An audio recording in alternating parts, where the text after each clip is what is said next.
Hello friends, कैसे हैं आप सभी। आई होप कि आप अच्छे होंगे और आपकी तैयारी बहुत अच्छी चल रही होगी।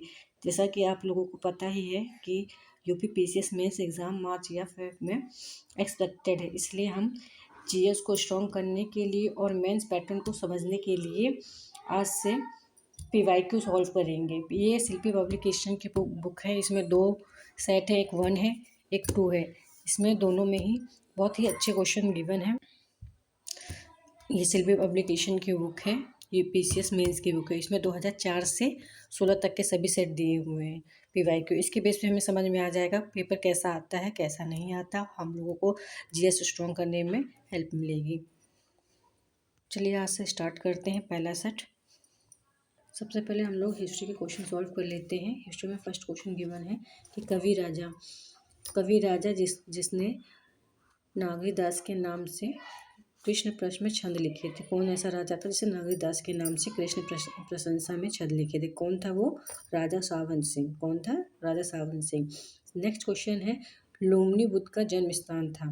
इस बात की पुष्टि किस शिलालेख से होती है? ये क्वेश्चन बहुत ज़्यादा ही इम्पोर्टेंट है। ये कई बार क्वेश्चन आ चुका है। अलग अलग एग्जाम्स में अलग अलग टाइप से, मतलब अलग अलग तरीके से पूछा जा सकता है। ये क्वेश्चन बहुत इम्पोर्टेंट है।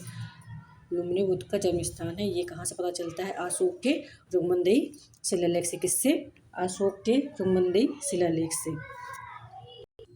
और लुम्बिनी कहाँ पर स्थित है? आज के वर्तमान के नेपाल में स्थित है। निम्नलिखित में से कौन वारकरी संप्रदाय का संत था? कौन वारकरी संप्रदाय का संत था? कौन था? नामदेव।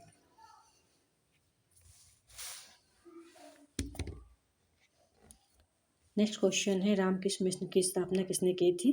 स्वामी विवेकानंद ने। किसने की थी रामकृष्ण मिशन की स्थापना? स्वामी विवेकानंद। ये बहुत इजी क्वेश्चन है। नेक्स्ट क्वेश्चन है, प्राचीन काल के महान विधि निर्माता कौन थे? विधि निर्माता क्या? विधि निर्माता कौन थे? मनु।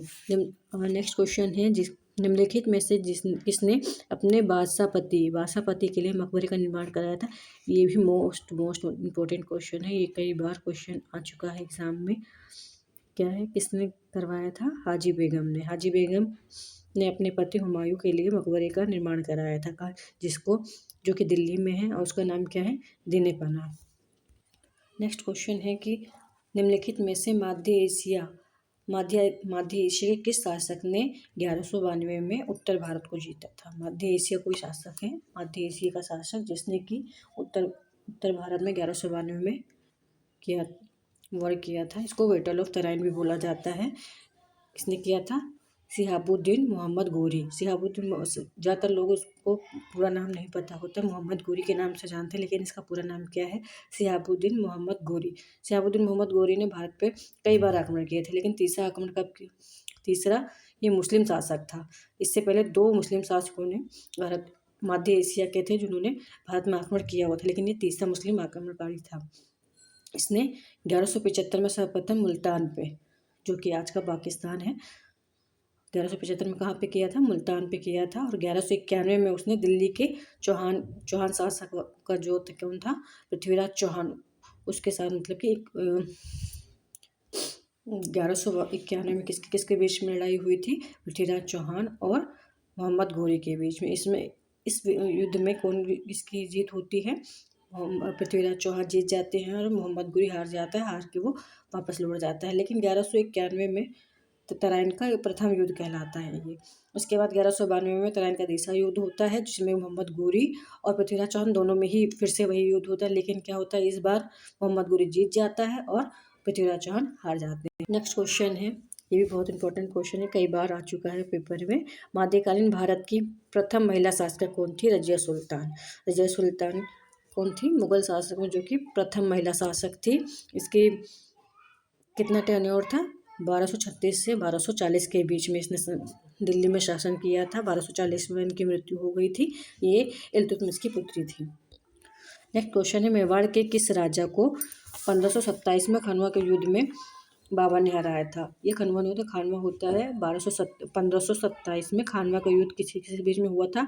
राणा सांगा और बाबर के बीच में हुआ था, लेकिन इसको खानवा का युद्ध बोला जाता है। बाबर ने किसको हराया था? राणा सांगो को हराया था। नेक्स्ट क्वेश्चन है भारतीय राष्ट्रीय आंदोलन से मॉडर्न हिस्ट्री के क्वेश्चन आ गए हैं। मॉडर्न हिस्ट्री के क्वेश्चन बहुत ज़्यादा इंपॉर्टेंट होते हैं क्योंकि मॉडर्न हिस्ट्री से बहुत ज़्यादा ही मैक्सिमम नंबर ऑफ क्वेश्चन पूछे जाते हैं पेपर में।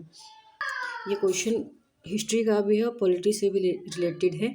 क्वेश्चन में क्या पूछा जा रहा है कि वे कौन सा प्रांत था जहाँ पर 1937 में आम निर्वाचन के बाद जो कि भारतीय राष्ट्रीय कांग्रेस को बहुमत नहीं प्राप्त हुआ। 5 ऐसे राज्य थे जहाँ पे कांग्रेस को बहुमत प्राप्त हुई थी। इसमें पूछा गया कि ऐसा कौन सा राज्य था जहाँ पे बहुमत प्राप्त नहीं हुई थी। पहला ऑप्शन इसका क्या है, बम्बई। बम्बई में भी पूर्ण बहुमत नहीं थी, लेकिन यहाँ पे उन्होंने कुछ दूसरे पार्टी के साथ में मिला के पार्टी यहाँ पे बना ली थी। मतलब यहाँ एक असम है, असम में ऐसा प्लेस है जहाँ पे उनकी पार्टी नहीं बनी थी, कांग्रेस की पार्टी नहीं होती। उड़ीसा, बिहार में उनकी पार्टी बनी हुई थी। ये इसको डिटेल में देखते हैं। 1935 के प्रावधानों के अतिरिक्त लागू हुआ था, जिसके अनुरूप वहाँ पे 1936 से 37 में विधानसभाओं के चुनाव हुए थे, जिसमें कि कांग्रेस ने 5 प्रांत ऐसे थे जहाँ पे उन्होंने बहुमत प्राप्त कर लिया। तो कौन कौन से हैं, मद्रास जो कि आज का तमिलनाडु है, मध्य प्रांत जो कि आज का MP है, संयुक्त प्रांत जो कि आज का UP है, बिहार, उड़ीसा। इन 5 राज्यों में कांग्रेस की बहुमत सरकार बनी हुई थी। ऐसी कौन सी जगह है जहाँ पे कांग्रेस सरकार नहीं बना पाई थी, पंजाब, बंगाल और सिंध और आसाम, जहाँ पे कांग्रेस ने सरकार नहीं बनाई थी। नेक्स्ट क्वेश्चन है भारतीय राष्ट्रीय कांग्रेस के अध्यक्ष हुए थे। क्रोनोलॉजी क्वेश्चन है, इसमें बताना है कि कौन कौन से ईयर में ये गिवन नाम दिए हुए हैं कि किस किस ईयर में इन्होंने अध्यक्षता संभाली थी, किस स्थान पे बता दिया जाएगा। जैसे कि महात्मा गांधी हैं, महात्मा गांधी जी कब भारतीय राष्ट्रीय कांग्रेस के अध्यक्ष बने थे, 1924 में। कहाँ पे बने थे ये, बेलगांव में बने थे। नेक्स्ट है जवाहरलाल नेहरू कब बने थे, 1929 में बने थे। कहाँ बने थे, लाहौर में बने थे। वल्लभ भाई पटेल 1931 में बने थे और कराची अधिवेशन में ये अध्यक्ष बने थे। नेक्स्ट है सरोजिनी नायडू कहाँ बनी थी, कानपुर में बनी थी। प्लस 1925 में कहाँ बनी थी, कानपुर में। ये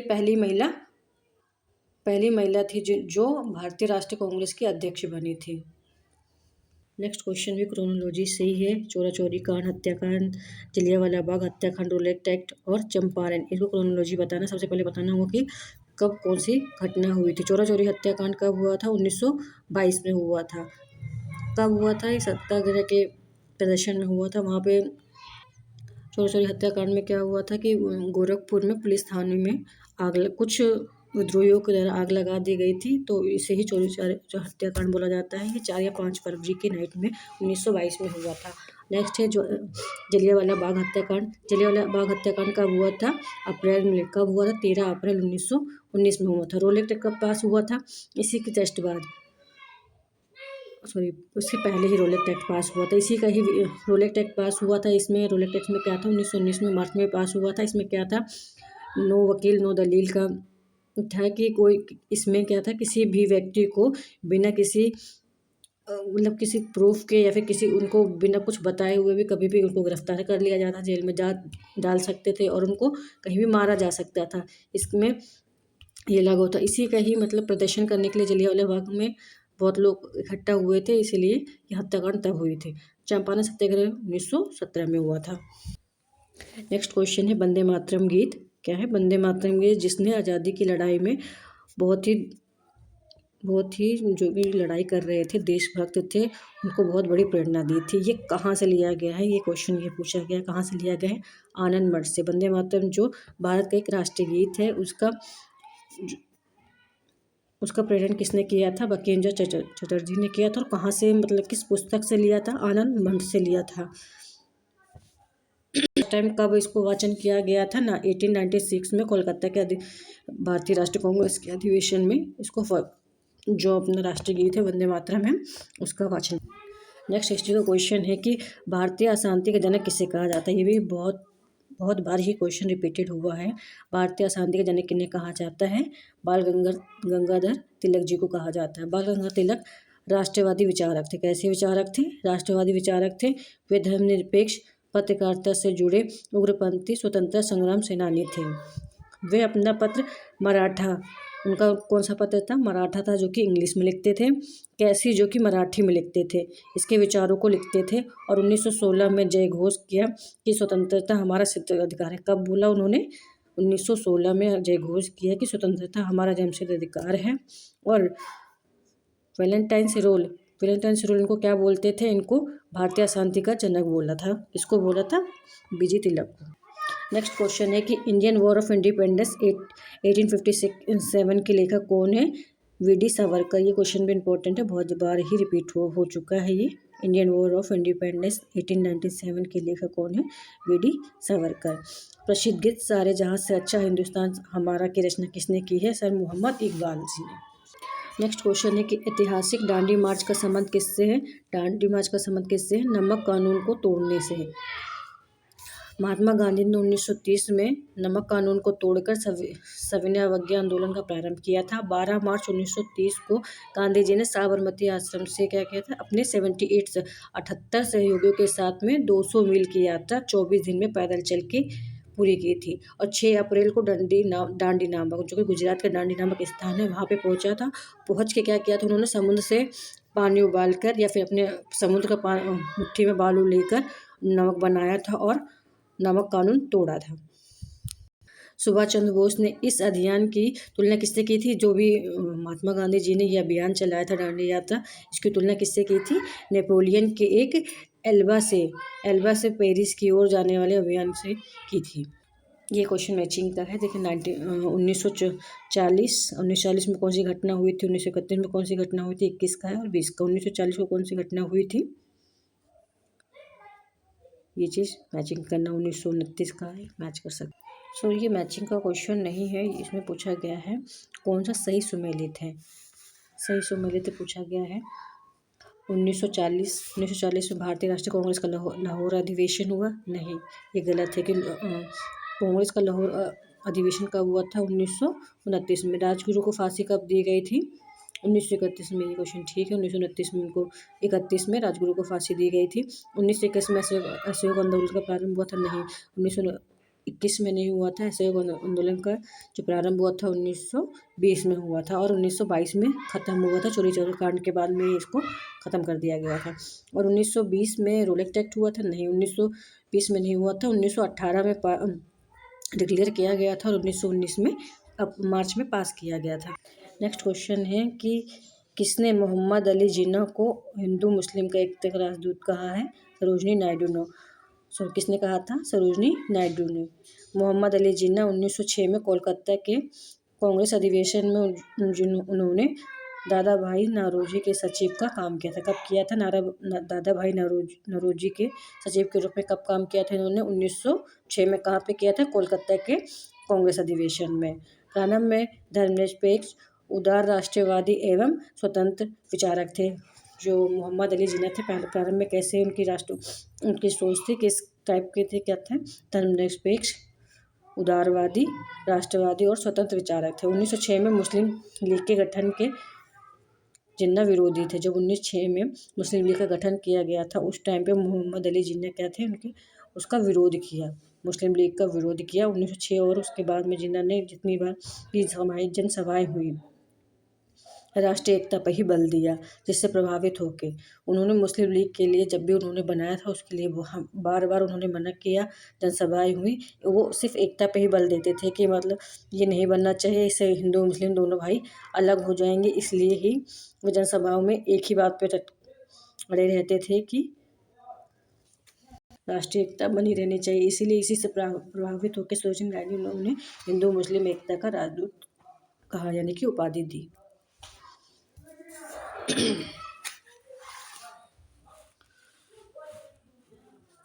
नेक्स्ट क्वेश्चन है 1885 में इंडियन नेशनल कांग्रेस का अध्यक्ष कौन था? 1885 में सबसे, यानी कि प्रथम कांग्रेस के अधिवेशन के बारे में बात कर रहा है।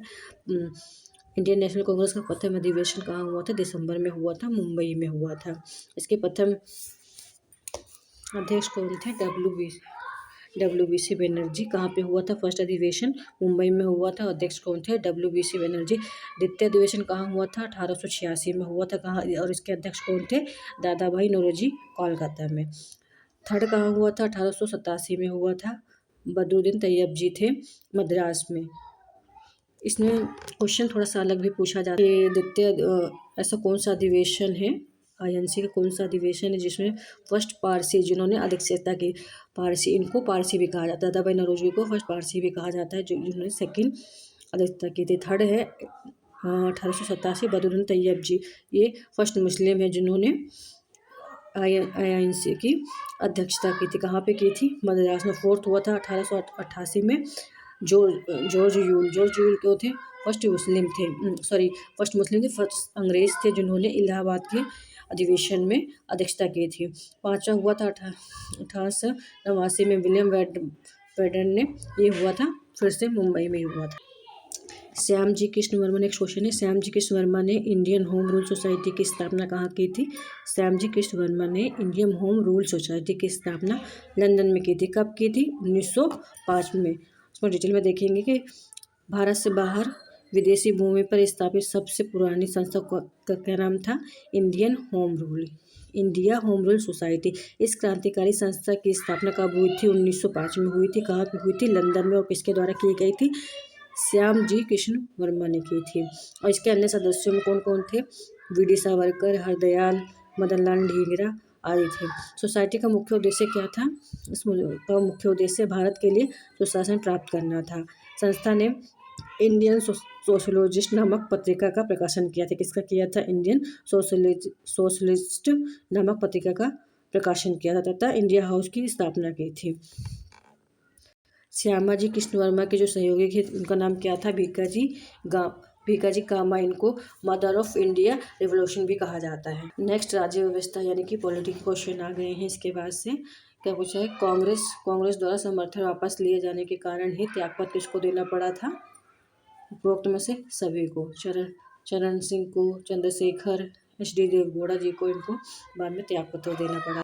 नेक्स्ट क्वेश्चन है कि भारतीय संविधान के संशोधनों में से कौन सा संशोधन केंद्रीय मंत्रिमंडल के आकार को सीमित करता है?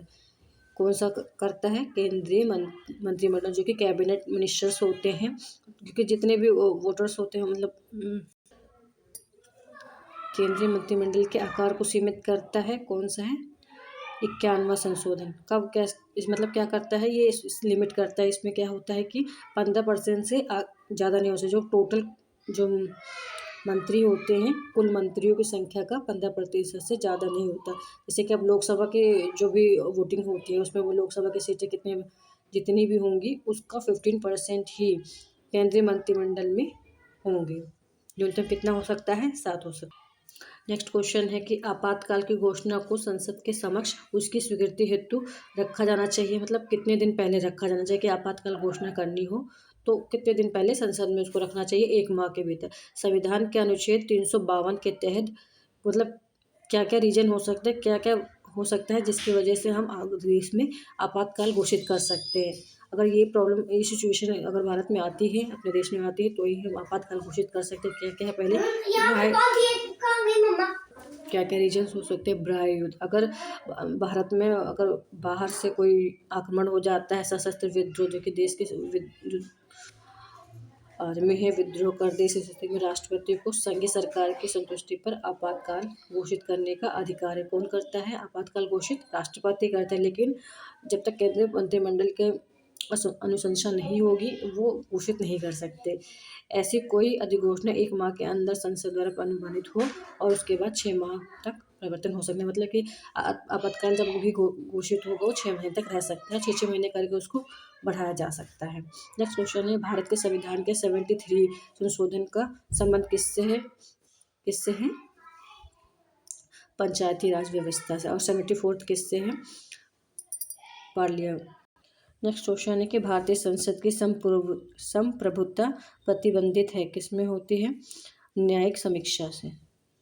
किससे? भारतीय संसद सर्वोच्च विधि निर्माती संस्था है। आपको तो पता ही होगा कि भारतीय संसद जो है कि सर्वोच्च विधि निर्माती, यानी कि जो लॉ बनाया जाता है विधि निर्माती संस्था है, परंतु उसके द्वारा निर्मित विधि की संविधान सम्मत होने की परख सर्वोच्च न्यायालय न्यायालय में। मतलब कि संसद कोई भी कानून बनाती है, लेकिन उसको सर्वोच्च न्यायालय ही उसको देखता है कि ठीक है या नहीं। संविधान सम्मत होने के बाद भी सर्वोच्च न्यायालय में दिखाया जाता है। लोकसभा और राज्यसभा गणपूर्ति कितनी होती है? 1/3। टोटल मेंबर्स का 1/3 होता है। गणपूर्ति तभी कोई भी प्रक्रिया चालू की जाती है। निम्नलिखित में से कौन संविधान का अंग नहीं है? निर्वाचन आयोग है, अंतर्राज्यीय परिषद है, वित्त आयोग है, योजना आयोग इसका नहीं है। योजना आयोग नीति आयोग के बेस पे आया था बाद में। निर्वाचन आयोग किस में आता है? 324 में आता है। अंतर्राज्यीय परिषद में 263 आर्टिकल में है और वित्त आयोग 280 में है। नेक्स्ट है जनसंख्या पर्यावरण नवीकरण। ये क्वेश्चन अब नहीं आएंगे, 2004 से रिलेटेड उसमें जनसंख्या का दिया हुआ है, तो ये क्वेश्चन हम नहीं सॉल्व करेंगे। देख लीजिए 2001 के अकॉर्डिंग है, 2004 के अकॉर्डिंग ये गिवन है। इसमें ज्योग्राफी क्वेश्चन आगे इसको सॉल्व करते हैं। फर्स्ट का पहला कथन क्या है? भूमध्य सागरीय प्रदेशों में जाड़ों में वर्षा होती है। कारण दिया हुआ है जाड़ों में यहाँ पछुआ हवाएं चलती हैं। क्या दोनों ठीक है? एक और दो ठीक है या फॉलो करता है या नहीं करता? यस, ये दोनों व्याख्या कर रहे हैं। कैसे? भूमध्य सागरीय प्रदेशों में, भूमध्य सागरीय प्रदेश से वहाँ पर जाड़ों में वर्षा होती है, ठंड के दिनों में वहाँ पे वर्षा होती है। और इसके लिए कौन जिम्मेदार होती है? पछुआ पवनों द्वारा ही। इसके दोनों ही सही है। चोराबाड़ी ग्लेशियर स्थित है कहाँ पे? केदारनाथ मंदिर के उत्तर में स्थित है। चोराबाड़ी ग्लेशियर कहाँ स्थित है? केदारनाथ मंदिर के उत्तर में स्थित है। सेकंड क्वेश्चन है निम्नलिखित में से बेलाडीला, केमानगुंडी, सिंहभूम और मयूरगंज, ये सारी ना खाने हैं। ये कहाँ पर हैं ये हमें बताना है। बेलाडीला के खाने कहाँ हैं? छत्तीसगढ़ में। कहाँ है बेलाडीला के खान? छत्तीसगढ़ में। और केमानगुंडी कहाँ है? कर्नाटक में। सिंहभूम झारखंड में और मयूरगंज उड़ीसा में है। ये सब किस चीज़ के खाने हैं? ये बेलाडीला खाने जो कि लोहे के खान है। नेक्स्ट क्वेश्चन है कि माउंट टिटलिस स्थित है। कौन सा? माउंट टिटलिस स्थित है। कहाँ पे स्थित है? स्विट्जरलैंड। माउंट टिटलिस कहाँ? स्विट्जरलैंड में स्थित है, जो ज्वालामुखी के लावा के शीतलन में निर्मित है। जर्मनी में कौन क्या है? ब्लैक फॉरेस्ट है। तो यूएसए में रॉकी श्रृंखला पाए जाते हैं। जापान जर्मनी में क्या है? जर्मनी में ब्लैक फॉरेस्ट है और यूएसए में रॉकी श्रृंखला पाई जाती है। स्विट्जरलैंड में माउंट टिटलिस है। नेक्स्ट क्वेश्चन है, इसको मैचिंग करना है। हैम्बर्ग, बेलग्रेड, कीव और लाहौर, ये सारी रिवर है। ये कहाँ कहाँ मतलब ये प्लेस है, कौन सी नदी कहाँ से है उसके बारे में इसको दिया हुआ है। हैम्बर्ग नदी कहाँ पे बहती है? एल्बो में बहती है। बेलग्रेड क्या है? डेन्यूब में। कीव नदी का है? नाइजर में है। और लाहौर में कौन सी नदी है? रावी नदी। हैम्बर्ग में कौन सी नदी है? एल्ब नदी है। बेलग्रेड में डेन्यूब रिवर है। नाइजर रिवर कहाँ है? कीव में। रावी है लाहौर में। नेक्स्ट क्वेश्चन है, संयुक्त राज्य अमेरिका के किस राज्य को ब्लू ग्रास स्टेट भी कहा जाता है? कौन सा? ब्लू ग्रास स्टेट किसे कहा जाता है? केंटुकी को। नेक्स्ट है, डॉनबेस बेसिन में जाबी रेंज, मासूल और ट्रांसवाल, वहाँ पे क्या क्या पाया जाता है इसके बारे में बताया गया है।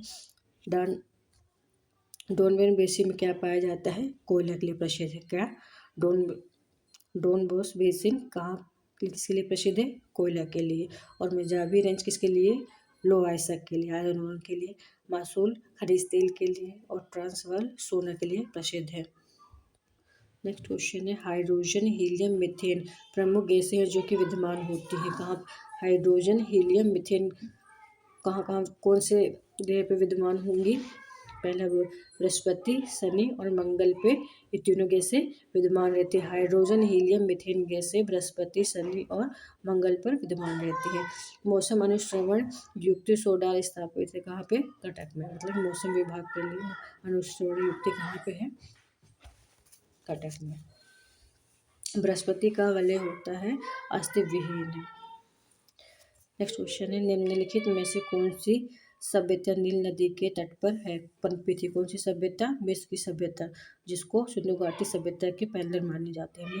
मिस्र की सभ्यता का विकास नील नदी के द्रोणी में हुआ था। कहाँ पे हुआ था? नील नदी के द्रोणी में हुआ था। नील नदी विश्व की इस प्राचीन सभ्यता का आधार बनी। किसका? नील नदी प्राचीन सभ्यता के आधार बनी। नील को मिस्र को नील नदी का उपहार भी कहा जाता है, क्योंकि इस नदी के अभाव में ये भूभाग रेगिस्तान होता। मिस्र अफ्रीका महाद्वीप में स्थित है। इसकी समकालीन सभ्यता सुमेर घाटी सभ्यता तथा मेसोपोटामिया की सभ्यता थी, जो कि इराक में। यूपी स्पेशल क्वेश्चन है, उत्तर प्रदेश की सबसे महत्वपूर्ण नकदी फसल कौन सी है? गन्ना है। निम्नलिखित नदियों में से कौन सी एक उत्तर प्रदेश से नहीं गुजरती? कौन सी नहीं गुजरेगी? झेलम नदी यहाँ से नहीं, क्योंकि झेलम नदी कहाँ बहती है? जम्मू कश्मीर में बहती है, उत्तर प्रदेश में नहीं। गंगा नदी, यमुना और रामगंगा नदी उत्तर प्रदेश में ही बहती है। अनंत कहाँ स्थित है? यूपी में। यूपी कहाँ पे स्थित है? बनारस में स्थित है। बनारस शहर से 8 किलोमीटर दूर स्थित है। यहाँ पर अशोक काल के शिलालेख पाए जाते हैं। भारत का राष्ट्रीय चिन्ह अशोक चक्र यहीं से ही लिया गया था। महात्मा बुद्ध ने अपना सर्वप्रथम आदेश भी यहीं पे, उपदेश भी यहीं पे दिया। नेक्स्ट क्वेश्चन, उत्तर प्रदेश शासन की आय का सबसे बड़ा भाग, ये इसको छोड़ सकते हैं। उद्योग बंधु ये भी छोड़ सकते हैं क्वेश्चन। नेक्स्ट है, ये जनगणना का है, क्वेश्चन भी छोड़ सकते हैं। ये नेक्स्ट क्वेश्चन है, प्रतिवर्ष सूफी संत हाजी वारिस अली शाह के मजार पर कहाँ मेला लगता है? देवा शरीफ, बाराबंकी। ये बहुत इंपॉर्टेंट क्वेश्चन है, यूपी स्पेशल से कई बार पूछा गया है कि संत हाजी वारिस अली की मजार पर मेला कहाँ लगता है? से कहाँ पे लगता है? देवा शरीफ, बाराबंकी में ये मेला लगाया जाता है। नेक्स्ट क्वेश्चन है, उत्तर मध्य क्षेत्र सांस्कृतिक केंद्र किसे माना जाता है? इलाहाबाद को मध्य क्षेत्र सांस्कृतिक क्षेत्र माना जाता है। नेक्स्ट है, निम्नलिखित में से किस धार्मिक समुदाय का उत्तर प्रदेश में बड़ा स्थान है? किसका स्थान है सबसे बड़ा? सिख का। निम्नलिखित में से किस धार्मिक समुदाय का उत्तर प्रदेश में तीसरा स्थान है? सॉरी, थर्ड स्थान बोल रहा है कि उत्तर प्रदेश में थर्ड नंबर पे कौन सी धार्मिक वो है? सिख है। उत्तर प्रदेश में ये जनगणना के अकॉर्डिंग है, ये बदल भी सकता है, इसलिए इसको स्किप कर सकते हैं। उत्तर प्रदेश की प्रमुख कॉमर्शियल फसल है गन्ना। ये क्वेश्चन भी बहुत इंपॉर्टेंट है, कई बार क्वेश्चन ये वाला आ चुका है। अभी इस बार भी RO में ये क्वेश्चन आया हुआ था। उत्तर प्रदेश में किसान मित्र योजना कब हुई थी? 18 जून 2001 को। उत्तर प्रदेश का प्रमुख लोक नृत्य क्या है? बिरहा है। नेक्स्ट क्वेश्चन है, निम्नलिखित उत्तर प्रदेश निम्नलिखित खिलाड़ियों में से किसने, ये क्वेश्चन भी छोड़ सकते हैं, ये उस टाइम के करंट अफेयर से रिलेटेड क्वेश्चन है। इसके बाद साइंस एंड